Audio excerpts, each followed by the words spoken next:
Short week this week. Back to work this morning. You can hear the players down there working out, lifting weights. We'll be on, obviously 1 day shorter, which I think's good because I think we need to get back out there and get to playing again. Showed some improvements, especially offensively last week, getting out there, doing some things right. And, defensively we'd play good in spurts, just couldn't give up, couldn't stop the big play, obviously. Special teams thought we had some improvements as well. So best way to get back on track is get out there and have another opportunity to play. So Iowa State's a good football team. It's week in and week out in this league, as our guys are finding out. Iowa State's a team that is solid on all three sides of the ball. Don't think there's really anything flashy about anything you do. You look at all their stats, nothing really jumps out to you. You watch them on film, nothing really jumps out to you. It's just a very solid, well-coached, effort-oriented team that's very technically sound, that plays with just a bunch of effort. It's just, though they don't beat themselves, whatever they do is they do it with great effort, and their schemes are fairly simple to figure out. They're back in the mold of defensively where they're going to play off you. They're going to do a lot of the things that we saw from Kansas State and TCU and guys like that. So we'll need to put the ball in play. We'll have to remain patient offensively.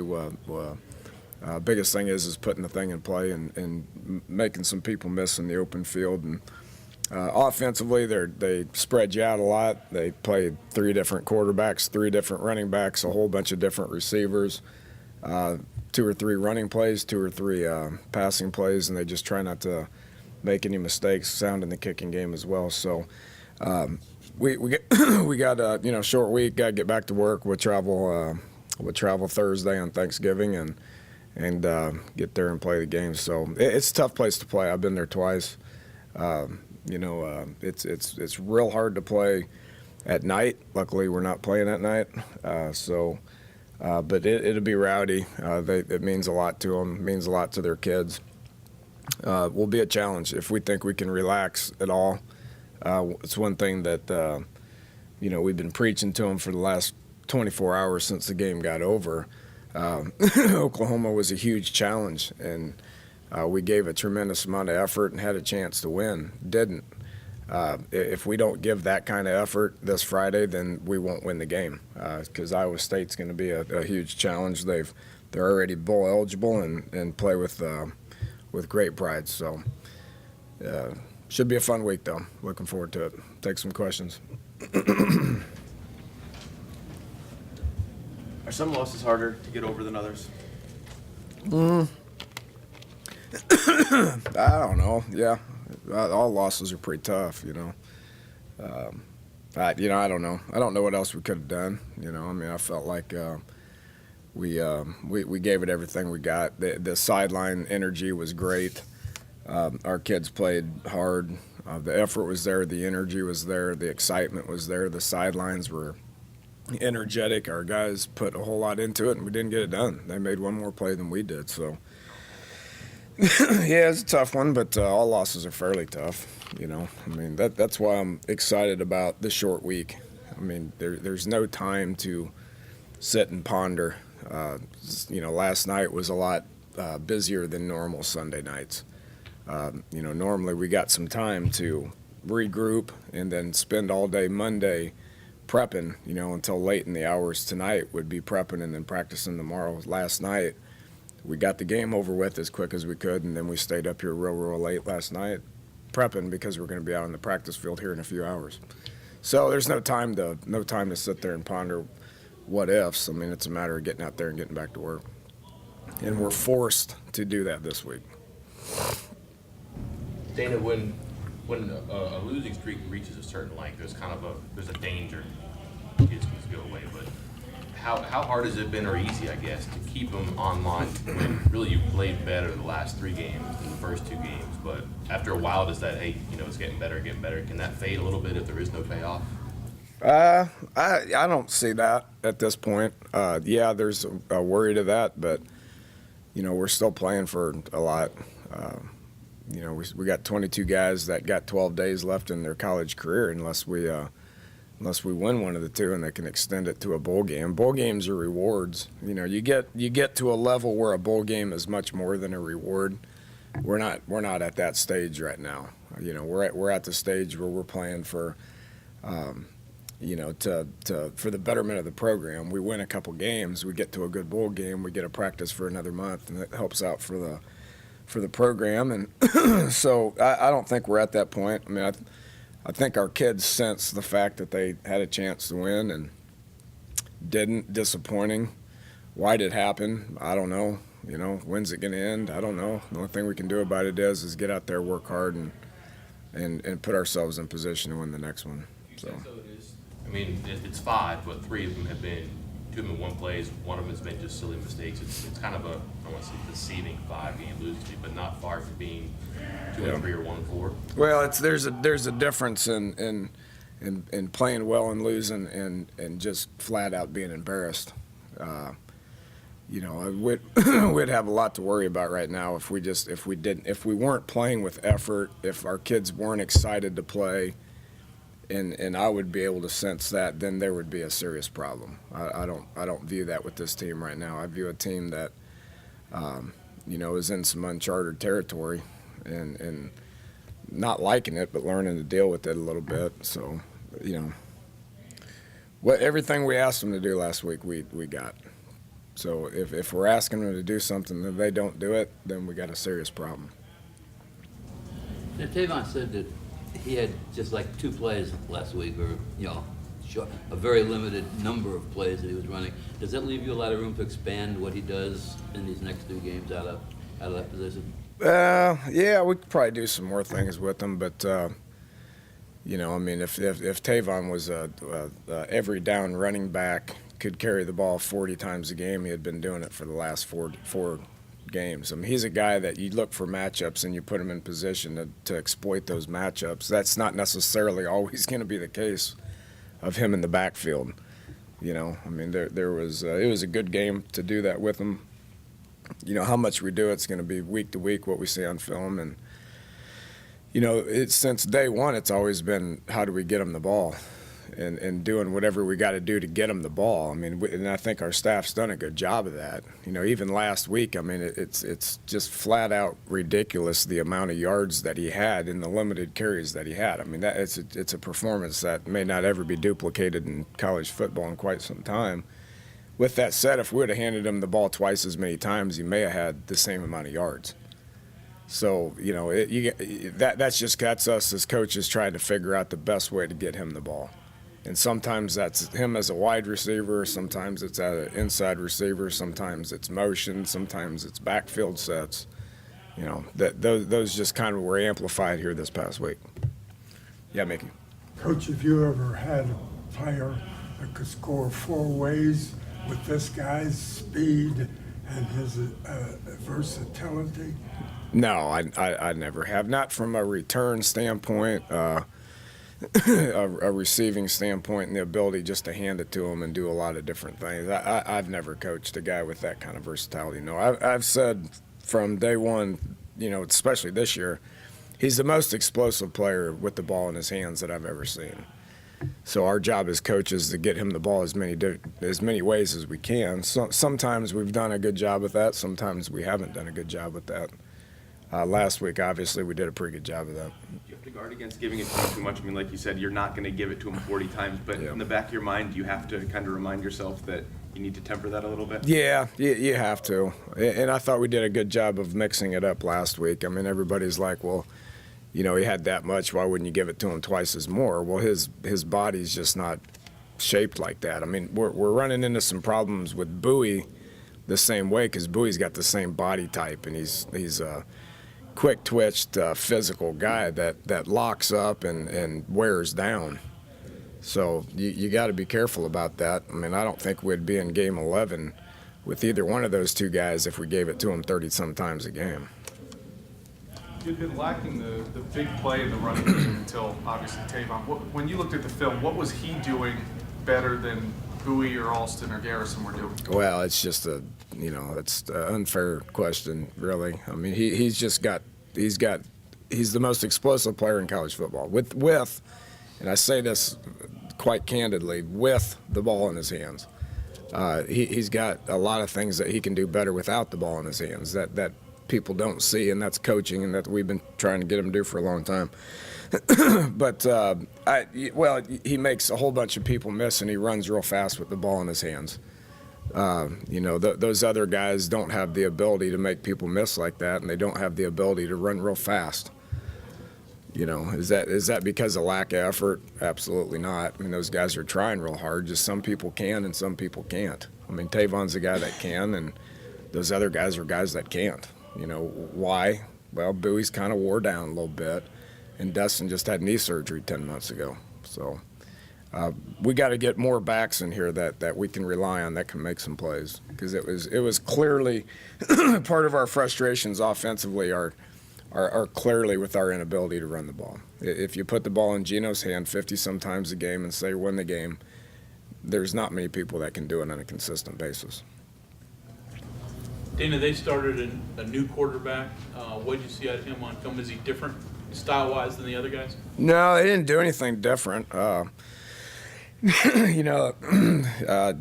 other guys, they've played a bunch. We've watched a lot of tape on. The tape that we had studied it off on our end offensively. The Barnett kid was the guy that we saw most of the time.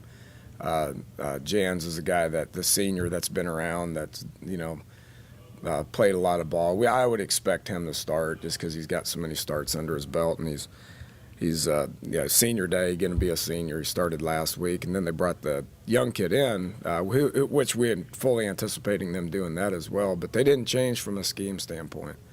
They're not overly complicated with what they do offensively. They're going to spread you out. They're going to run the zone. They're going to zone read it, which they did with them, and then they're going to get the ball out of their hands. They're excellent at not getting caught with the ball in the backfield. And all three quarterbacks do the same thing. You can tell that they're coached to, in the passing game, 1-2 throw or get back to the line of scrimmage. So from a scheme standpoint, it's not really going to make a difference to us with who they play at quarterback.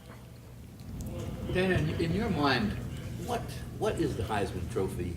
Define who should win the Heisman as far as, is it the best player on a winning team? Is it the best player in college football? Is it most valuable player? And how does a coach handle that when he's got a situation like you have a couple of guys that could be in the mix? There's nothing you can do about it. You got to win games. And we had some guys that could have been up for the discussion if you win games. That's why I refused to talk about it or refused to do anything about it until later in the year. I think what Texas A&M's approach with Manziel was quite appropriate. I mean, there's no talks of that, and then he plays well this time of the year. You get the word out there. Last year with Robert Griffin, it was the same way. He played well late, and they were on national TV, and they made some. A lot of people were watching him. So it's the best player in the country.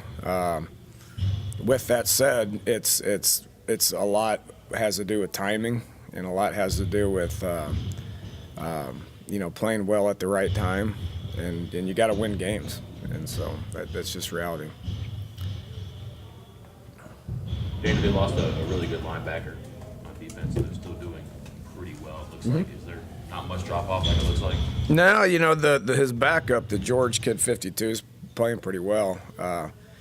But he was a really good player. I get those two guys mixed up. A.J. Klein is the guy that's still there. Jake Knott was the guy that got hurt. And two tremendous football players. Just very active, very smart, sure tacklers, always in the right spot. You can tell they make everybody else around them better. They're very sound on defense, but those guys kind of spearhead that whole thing. But 52's done a good job. George has done a good job of coming in and doing a lot of the same stuff. They're stingy on defense now, especially in the red zone. I mean, they give up yards. They give up yards, and then they get real stingy in the red zone. They get you to turn it over. That one of the stats that does stand out is how they do in the red zone defensively. And they change what they do. They start pressuring you. They start heating you up a little bit. So You have a standard on 4th and 1 inside the red zone. Is it just, do you automatically say I got to come out with 3 points or go for it? nah, we try to get touchdowns. We've we've went for it on 4th down probably more than we ever have inside the red zone because of the scores of the game. Typically, a lot of those 4th downs we'd kick field goals because points are more important than touchdowns. But our play calling, if you look at it, our play callings try to get touchdowns. I think we've got 32 touchdowns out of 37 scoring drives that we've had in the red zone. Although our percentage is only at about 80%, we shoot for about 96%. It's kind of the national. The tops in the nation is about 96. We're at about 80. I think they're defending 70% right now. So we want to get points. There's a lot of yards that exist. And against a team like Iowa State, people are putting up a lot of yards, not a lot of points. They're only giving up 22 points a game. A lot of that has to do with the red zone. So wouldn't need to get points in the red zone. Touchdowns would be appropriate, but points are important. Do you practice differently because of that, knowing that they are especially good in the red zone? Do you guys do anything differently? Are you planning anything different this No. We know what they're going to do. We just got to execute. You go things differently down there? Not really. We just got to they play defense differently, which means we got to call plays probably a little bit different. But that's a preparation standpoint. That's not a mentality standpoint. Cook has been among the missing for the last couple of games. Yet in this last game, he played and apparently played pretty well. Can you explain what happened? Well, he played okay. I wouldn't say he played well. He was not playing well early. He got hurt. He kind of had something similar to Sean, but to a lesser degree. So he was limping around. Never like skipped practice or went MIA or any of that. Just didn't look very good. And that was the emergence of Cecil Level, which Darwin's been doing better. So we put Darwin in after Cecil missed a couple of tackles. The bodies that he was trying to tackle last week were different than the bodies that he's been trying to tackle in the past. So Darwin's got experience, had a decent week of work, so we put him in there. Played okay. You talked a lot earlier this season about how difficult this league would be, how depth is so important. Do you feel like that's clear at this point, with your fan base and those types of people? Well, I don't know what the fan base thinks, but I think we all understand the challenges that we've encountered. It's pretty difficult. I think we've played this is the 8th team in a row that's been either been ranked or close to being ranked, or bowl teams or something like that. I think it's 8 in a row, 7 in a row maybe, lose track. But every Big 12 team we've played is going to go to a bowl game. Probably tells you something right there. 6 cornerbacks have started now. Do you have more than 2, or do you have somewhere in that still need one of those 2? We have none that have stepped up, that have taken control of the positions. And this is a tough league to play corner in. I mean, you got some pretty good receivers. So it's a tough league to play corner, but none of the guys have stepped up and said, this is my position and I am going to make enough plays to where I'm not going to have to get taken out of the game. Whether that gets established here between January 1 or not, I don't know. A lot of them are young. Obviously, you got guys like, Ricky Rumpf, who's a true freshman, has no business playing corner in the Big 12 at this point in his career. Chestnut has played 0 snaps at corner the entire year, and we started him. He doesn't have any business starting in this league as a corner at this point in time. We just don't have enough guys that have taken control of the position and said, this is mine, and we're going to make it work. So competition continues to be a challenging focus for that spot right now. You do have young guys, but I imagine you'd like to recruit that really well in the offseason. How do you pitch that together? Well, yes and no. I mean, you say, well, you go out and find corners. Well, how many corners can we have on scholarship? There's scholarship limitations. We got 8 corners on scholarship right now, one of which is a senior. So it's hard to have any more than 8 on scholarship if you just do the math. So it's a matter of coaching these guys up. I mean, we got 3 older guys that got some experience. You know, maybe an injury or two have kind of limited those guys a little bit, but especially Broderick, because you're looking at a surgery situation. But those other guys got to, you know, the older guys are the guys you got to count on. And they've been okay at times. They've been poor in times. The young guys got to step up, and they got to continue to get better. That's an off-season project. You got, you know, you get Avery back, who's young, Chestnut back, who's young, Ricky, Nana. You know, you got Brandon Napoleon, who's a redshirted kid, Vernon Davis, who's a redshirted kid. You got 6 guys that are young that those guys as freshmen need years to develop before they can be adequate in covering some of these Big 12 receivers. We're not in that situation as a program right now. It's going to take some time. Did you have any of the former players who were here over the game the other day, like address the team or anything like that, or just? You know, people's asked me that. If motivational speaking was the way to coach a football team, there'd be a whole lot of motivational speakers being football coaches. You know, their presence is appreciated, but if you think a few of their words are going to change the outlook of a football team, you're off your rocker. I mean, we appreciated their support, and those guys are important to the program, but motivational speaking is not the answer when it comes to a well-prepared football team.